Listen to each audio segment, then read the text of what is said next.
saaraan de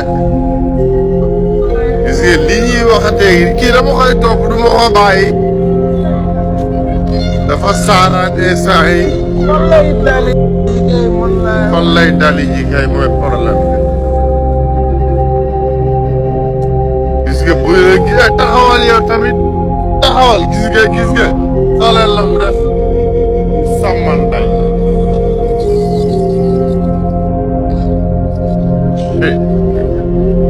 ma leen koy woon yéen gis nga mu saaraan woo leen police gaaw ngeen xool ndax dafa dal ci kaw nit gis nga lii la ñuy wax bu ñuy waxati live and direct sur le snap de Sankara Mbaye lii moo tax ñuy wax bu leen taw xool leen xool chauffeur bi ndax ni ngi nekk en vie ba pare kaa leen jàpp ci shit amul daw kaa leen jàppale ko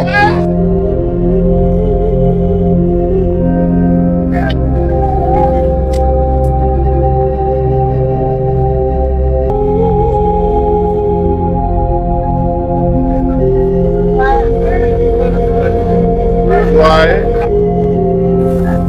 ndax dafa am ku nekk ci biir ba pare xool leen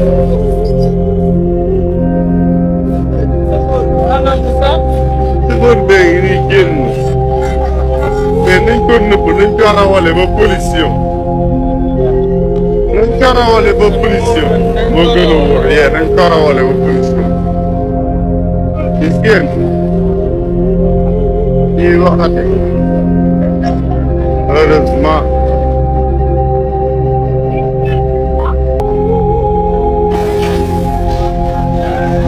kenn gaañuwul de waay ci Sénégal ñoo mën a seetaan de xoolal camion bii sëf ciment ba fees tel saaraan nii daw ba moom dafa daw ba xolam seet rek moom mu mbëkk fa ko neex lii bu fekkoon mbooloo mu taxaw nii la leen di def mais heureusement que yàlla def sutura moom mu daw ba dalul ci kii heureusement kenn ñàkku ci bakkanam waaye lu mel nii mbokk yi dafa doy waar kii mi ngi daw sans frein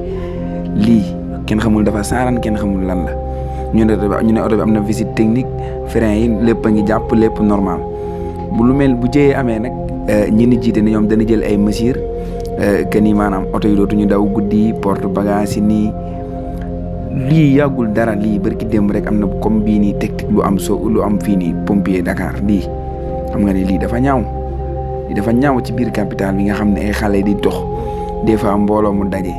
yu camion bi maanaam lii bu dalul woon ci miir bi du taxaw lii bu daloon ci leneen wala ay oto yu ndaw yi nii da leen di maxañe jàll genre miir yi dong la mën a dal pour mën a taxaw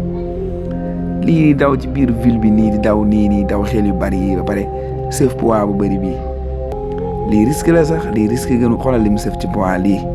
lii da ngaa xam nu mu toll lii ay bakkan dañ koo àttan lii kay yàllaa ci def sutura bu mu demee nii rek waaye lii ñu nu jiite war nañ cee defaat ay jéego bu baax a baax weñ ngaa nga bañee ca mbaa ñaxaa nga comme ni ñu koy waxee dafa am loo xamante nii ay porte bagage ak ay oto yi biis yu ñu daw guddeeg porte bagage yi ni dindi jël ay mesures yoo xam ni ñi ko jël sax respecté wuñ ko xoolal lii dafa ragal lu sax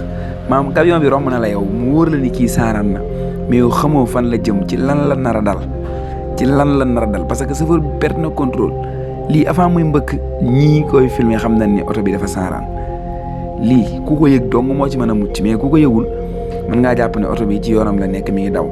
mu daw ba xolam sedd rek mu dóor ko fenn ci biir ville bi non lii dafa ñaaw c'est bizarre quoi. yal na yàlla dolli sutura waaye